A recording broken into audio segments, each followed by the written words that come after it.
Bien, bonjour à toutes et à tous. Dans le cadre de l'intelligence sociétale et de la chaîne que j'ai créée pour la lecture des livres que je parcours, après les avoir lus, je les résume, j'en extrais l'essentiel et puis ensuite j'en compose un montage qui donne lieu à ces vidéos dans une collection que j'ai intitulée L'essentiel d'un livre. Comme je m'intéresse beaucoup aux arts aussi et à la peinture, j'ai choisi aujourd'hui de vous rendre compte d'une lecture passionnante qui m'a pris beaucoup de temps, d'un très grand peintre, donc Vincent van Gogh, illustre peintre bien sûr. Et inutile de dire que toutes les citations sont de l'auteur, bien sûr. Voici en ouverture un tableau de Van Gogh. On voit bien que la couleur jaune est dominante, avec un peu d'orange, un peu de bleu, mais c'est le jaune qui domine. Il me revient à l'esprit ce passage de Van Gogh qui disait « Ah, j'ai vu un jaune si extraordinaire, si merveilleux qu'il m'a donné mal à la tête pendant plusieurs journées. » Voilà, quand on en arrive à ce stade, c'est que l'émotion artistique révèle une nature profonde de la perception des couleurs et des formes. Voilà ce magnifique tableau qui éclairerait toute une pièce s'il était dans une pièce. En attendant, il est dans un musée, bien sûr. Voilà. Donc, Vincent van Gogh, sa vie, de manière courte, et ses pensées, de manière étendue. Toujours un magnifique tableau, hein, toujours ces couleurs jaunes, rouge, orange, et ce bleu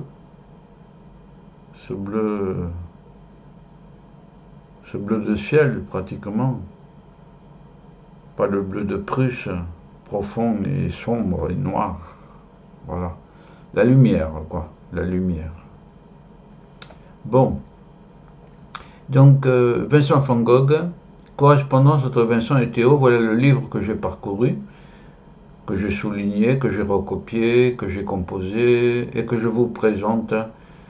Si vous trouvez la matière passionnante pour vous et si vous commencez à vous intéresser à ce montage, c'est que Van Gogh vous passionne aussi, ou vous cherchez à découvrir autrement donc Van Gogh.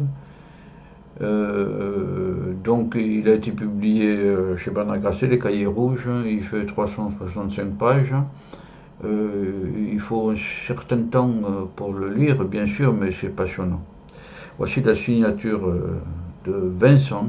Notez que c'est pas Vincent van Gogh, mais c'est Vincent, car lui-même a dit que son nom était imprononçable en provençal, et donc qu'il fallait retenir Vincent. Ah ben voilà, il faudra insérer mon nom dans le catalogue tel que je le signe sur l'étoile, c'est-à-dire Vincent et non pas Van Gogh, pour l'excellente raison que ce dernier nom ne saurait se prononcer ici. C'était en Arles, et c'est le courrier qu'il écrivait, car c'était la poste, c'était pas les SMS dont il ne restera plus rien. Si Van Gogh avait écrit avec des SMS, on n'aurait plus rien. Alors que là, c'est passionnant. C'est un des très rares peintres qui a écrit. Ceci par la correspondance avec son frère. Il avait la chance d'avoir un frère et une amitié profonde, fraternelle, entre les deux. Cette édition donc a été la première à avoir été publiée en France dès 1937. Oui, c'est l'autobiographie la plus convaincante jamais rédigée par un peintre. C'est extrait de la préface, tout ça. Et Vincent écrit à son frère Théodore, qui était de 4 ans son cadet. Celui-ci était marchand de tableaux, et compagnon lointain mais attentif, aidant financièrement et moralement son aîné, car Vincent était fauché comme les blés, et son frère lui envoyait périodiquement une petite somme d'argent pour acheter ses pinceaux, ses toiles, ses couleurs, et puis manger aussi.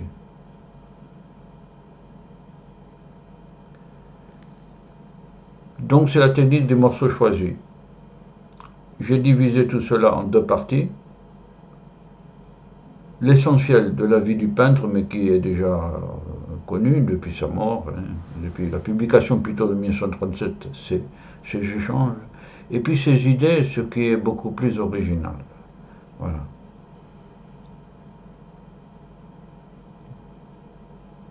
Tableau aussi bien connu. Voilà. Et là, il y a très peu, enfin bon, il y a du jaune dans les étoiles, très peu dans les maisons. Le bleu prédomine, le noir est présent aussi. Ça commence à devenir sombre et tumultueux évidemment par la danse des nuages, la danse des étoiles. Voilà. Alors l'essentiel de la vie de Vincent, je l'ai subdivisé de la manière suivante. Famille d'origine, naissance de la vocation, sa première femme, la mort du père, Paris, Arles, le travail, car Vincent est un énorme travailleur. C'est la religion du travail, en quelque sorte. Les amis, pas beaucoup. La maladie, hélas. La vente d'un tableau, enfin, vers la fin de sa vie, le départ d'Arles et la mort,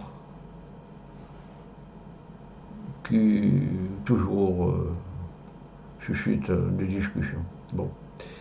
Vincent a 18 ans, cheveux tumultueux aussi, front avancé, profond, regard inquiet et curieux, inquisiteur un peu. Il cherche. Déjà 18 ans. Donc la famille d'origine, néerlandais, Brabant, 1853, dans un petit village, quelque part ici. Son père est pasteur. Sa mère est fille d'un relieur qui relit des livres, c'est-à-dire qui leur fait des couvertures en cuir, par exemple, d'une famille honorable et ancienne.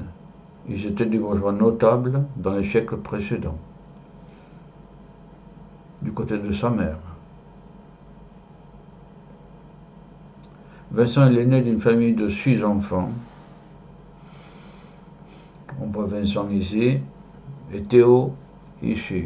Caractère peu sociable, vagabonde dans la campagne, car il aime beaucoup la nature.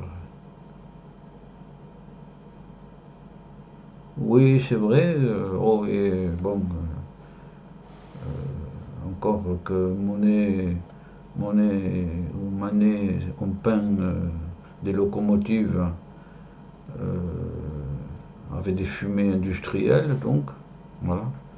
Mais Vincent, lui, c'est en effet se promener dans les champs, dans la campagne, et peindre ce qu'il voit, et il voit des choses à peindre partout.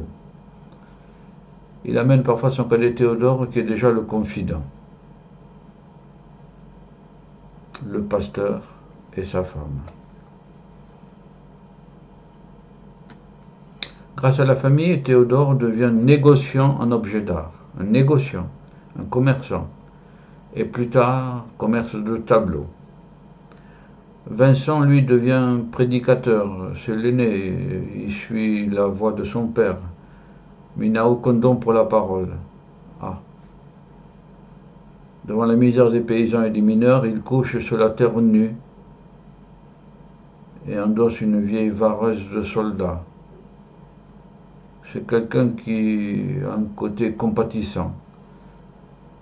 La misère des paysans et des petits et des mineurs des mineurs, c'est pas des petits-enfants, là, ce sont des mineurs, avec le charbon, l'exploitation du charbon, couchent sur la terre nue.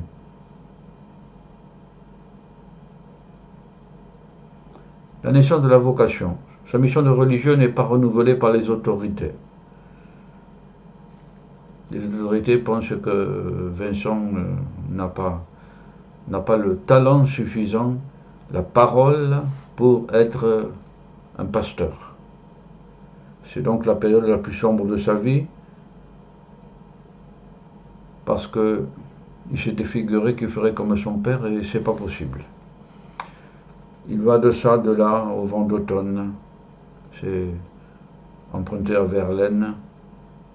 De ça, de là. Bon. Il couche au hasard des chemins, dans les granges, sous les voitures aussi. Les voitures, c'est-à-dire les charrettes, les attelages, etc.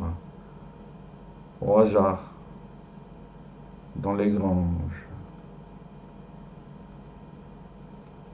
Ça me fait penser que dans le peuple allemand, à cette époque-là, aussi, il y a toujours les Wandervögel, c'est-à-dire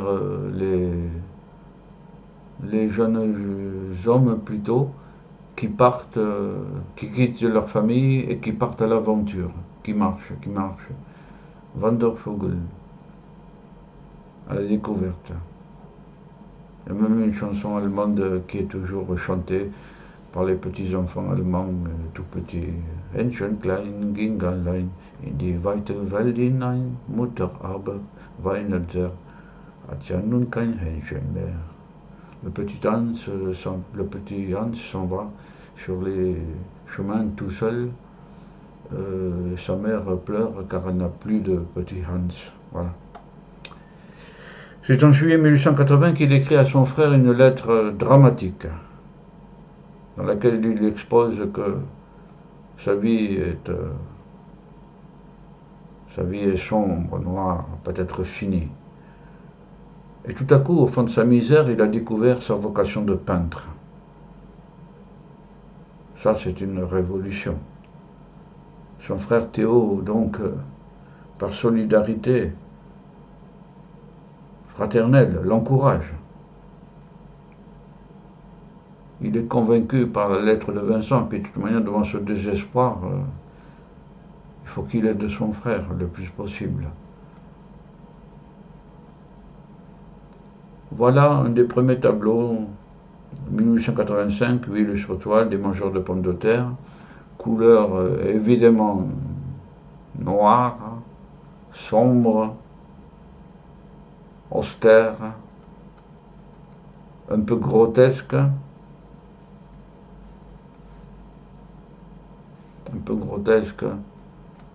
les mangeurs de pommes de terre, la paysannerie de sa région.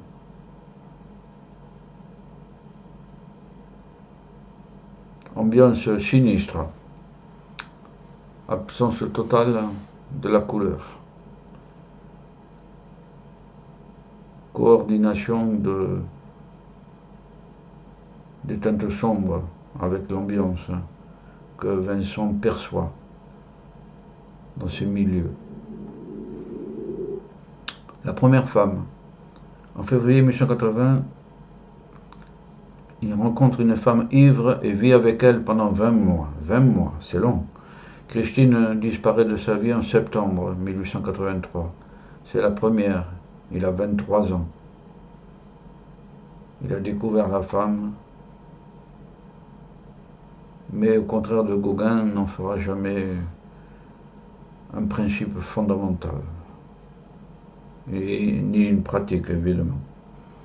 La mort du père. Avant Noël, il frappe à la porte de la maison paternelle,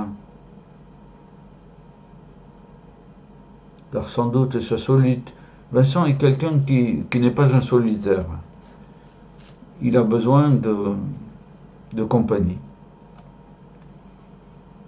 Et puis la famille et son père étaient un modèle, bien sûr.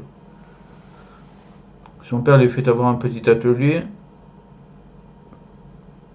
où Vincent commence à accumuler les dessins car c'est un travailleur infatigable. Oui, il revient maintes fois sur cette donnée, le travail, le travail. Son père meurt sur le seuil de sa maison, au retour d'une promenade. Voilà, un anévrisme peut-être. Voilà. Brutalement en tout cas. Et sur le seuil de sa maison. Il n'était même pas rentré. Son frère Théo, lui, le marchand d'art, marchand de tableaux, travaille à Paris rue Montmartre. Il accueille Vincent. Et tous les deux habitent ensemble. Jusqu'en février 1888, le temps commence à s'écouler. À Paris, Vincent rend souvent visite au père, le père. C'est une expression de l'époque. Alphonse Allais, qui était le grand humoriste, qui était également de cette époque-là, un peu plus tard juste, et qui faisait des cocktails spéciaux avec un copain, le capitaine Cap, qui l'accompagnait souvent. Et on le surnommait aussi le père capitaine. Voilà. Bon, Tanguy, admirateur de Cézanne et de Renoir. Là, il y a de la couleur. Et un bleu profond. Un bleu profond, même noir. L'opposition du noir et du clair. Un curieux chapeau pour la couleur. Évidemment, la fleur rouge, orange sur fond bleu. Audace chromatique. Ambiance japonaise. Et japonaise ici. Portrait du père Tanguy en costume breton devant sa collection d'estampes japonaises. Ben voilà, c'est un passionné. Le père Tanguy. Voici Paul Cézanne, devant une de ses grandes œuvres, un grand tableau. Plus on fait grand, plus ça impressionne.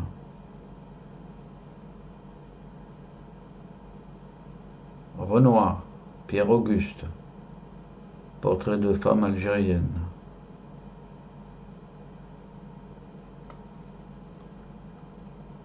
La matière est traitée comme un flot, une rivière qui s'écoule, là. Et là aussi un peu, mais là ça évoque davantage le nuage. Et la couleur rouge des lèvres en renvoie au rouge de la chevelure. Et le bleu outre-mer qu'il y a par derrière. On dirait une ombre indistincte, innommée, en tout cas qui frise le blanc là de cette coiffe.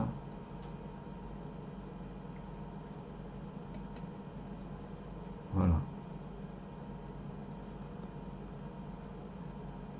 Il y rencontre Signac, Seurat, Gauguin, avec lequel il noue amitié. Paul Signac, le voilà, en 1883. Noir et blanc, photo bien sûr. Et lui, évidemment, le clocher de Saint-Tropez.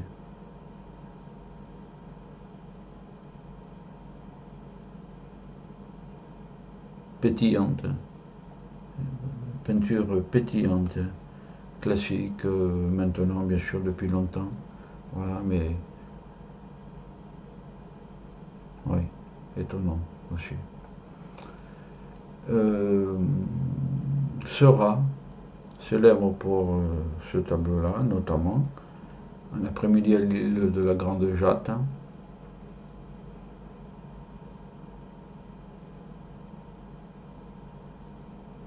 Les personnages centraux au début, les ombelles pour protéger du soleil et pour poser aussi. L'utilisation des couleurs bleu, mauve, ici, et ensuite moins, comme à la fois une ombre et une lumière, et qu'on retrouve évidemment sur la nappe d'eau.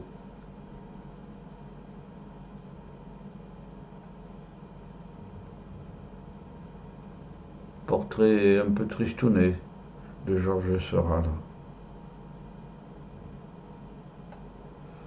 Il rencontre Gauguin aussi, avec lequel il noue amitié, qui lui est un tumulte. Il n'y a qu'à voir cette courbe de dos. Voilà.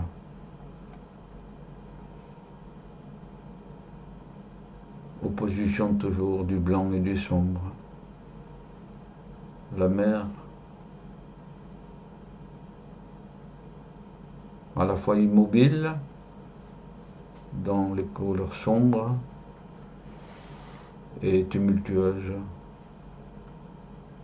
dans les couleurs claires.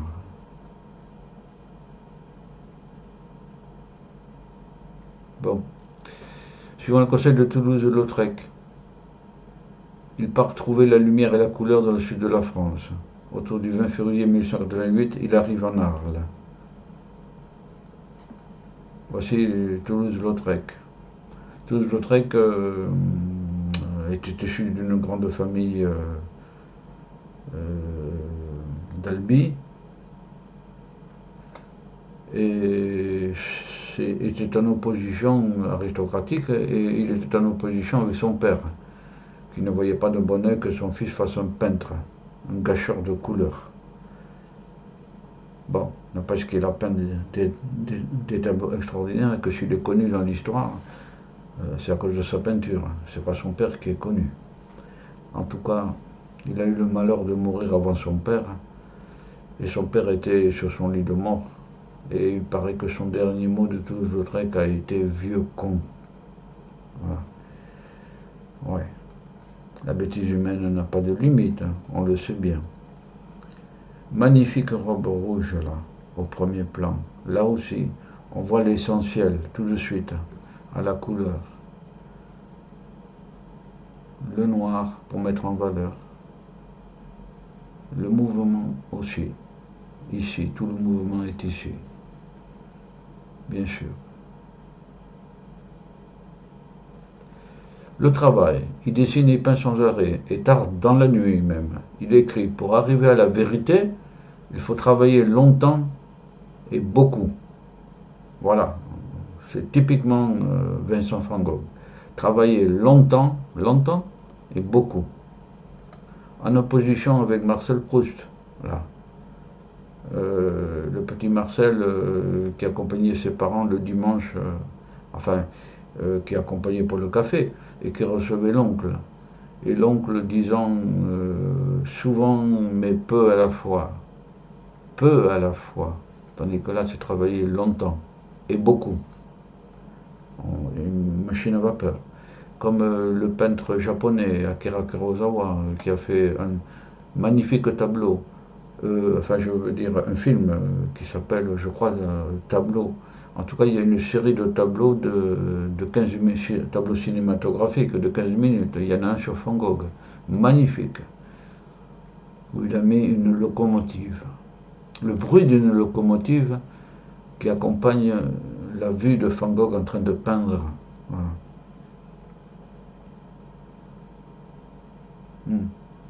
Les amis. Il a pour rêve d'installer une maison des amis décorée de ses peintures avec une dominante jaune qui est la couleur de l'affection pour lui.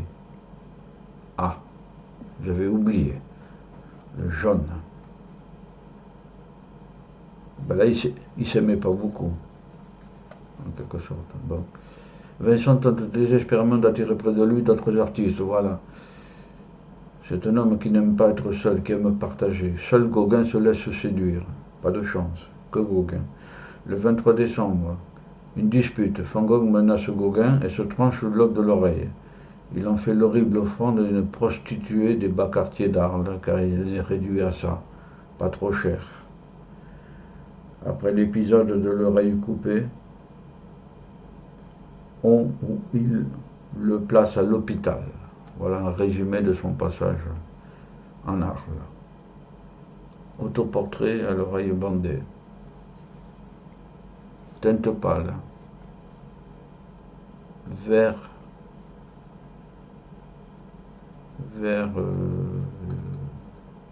tumultueux, vert travaillé en bande, voilà.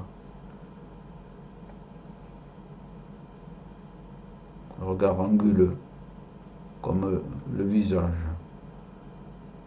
Fresque japonaise. Bon. Entre deux crises, il retrouve sa passion de peintre et de peindre. Il regagne sa maison, mais il est la proie d'hallucinations et d'angoisse. Hallucinations et angoisse. La population le redoute. C'est un étranger, et en plus, il est bizarre. C'est un peintre. Et il s'effraie à sa vue. Magnifique vue pour ceux qui aiment les iris. Magnifique. Et c'est tous les iris traités en bleu. C'est les iris classiques. Il y en a un blanc quand même. C'est les iris classiques qu'on trouve partout. Comme une flamme végétale, la végétation est traitée. Et alors que les fleurs semblent danser sur fond de coquelicot peut-être, orange. Magnifique tableau, magnifique couleur. Pour les conseils de son frère et d'un pasteur, il entre volontairement à l'asile de la commune de Saint-Rémy. Dans cette ancienne cité romaine, qui recèle un des plus beaux mausolées romains de France, l'asile de Saint-Paul de Mausoleux est installé dans un ancien monastère. Dans ces immenses bâtiments, un médecin avait aménagé au début du XIXe siècle une maison de santé. Voici une vue de ce lieu, immense bâtiment. Actuellement, peu de choses ont changé. Vous pouvez y voir la chambre où Vincent résida. Jamais il n'a mieux peint, au sens d'une prétendue évolution de l'art pictural. Voilà. Jamais il n'a mieux peint.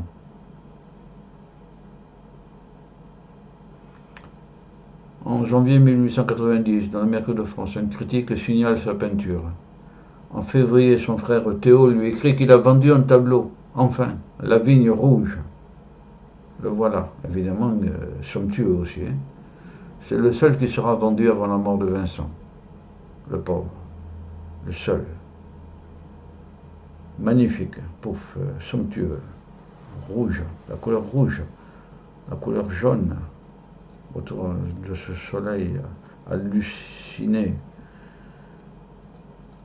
les êtres humains, bleu dominant, vert, magnifique, la rivière aussi.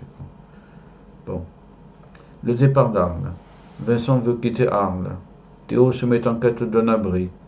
Il le trouve avec l'aide du peintre Pissarro, chez un ami des artistes, le docteur Gachet, à Auvers-sur-Oise. Le 18 mai, Vincent quitte Saint-Rémy. Il s'installe chez le docteur. Le docteur Gachet était un passionné aussi de la peinture. Vincent écrit: je travaille à son portrait. Monsieur Gachet est absolument fanatique pour ce portrait, absolument fanatique. Il vient voir les études tout le temps. Les études. Vincent est un gros travailleur. Il faisait des études avant de peindre, des essais, digital là, spécial, bouton vert aussi, et vert aussi autour des yeux. Médecin, on dirait halluciné aussi, peut-être chez les fous. La mort. Les circonstances de la mort de Vincent sont aujourd'hui discutées. Une première version traditionnelle est que, hanté par l'angoisse de la crise qui sent venir, il se tire une balle au cœur. Une deuxième version est un accident d'une balle perdue tirée par deux adolescents. Thèse formulée en 2011. Dans les deux cas, le 27 juillet, en plein été, il est alité dans une auberge à Auvers-sur-Oise. 2 jours après, il décède, en présence de son frère. Sur lui, on trouvera sa dernière lettre à Théo, qui n'est nullement suicidaire, et parle du marché de l'art. Alors de là à dire qu'il était hanté par l'angoisse de la crise, qu'il sent venir, bon. Théo, déjà malade et frappé de paralysie, est transporté en Hollande pour être soigné entre guillemets. Il y meurt en janvier. De la part de la veuve Théo, les deux frères sont enterrés à Auvers-sur-Oise, l'un à côté de l'autre. Oui, les voilà. Ou les voici plutôt.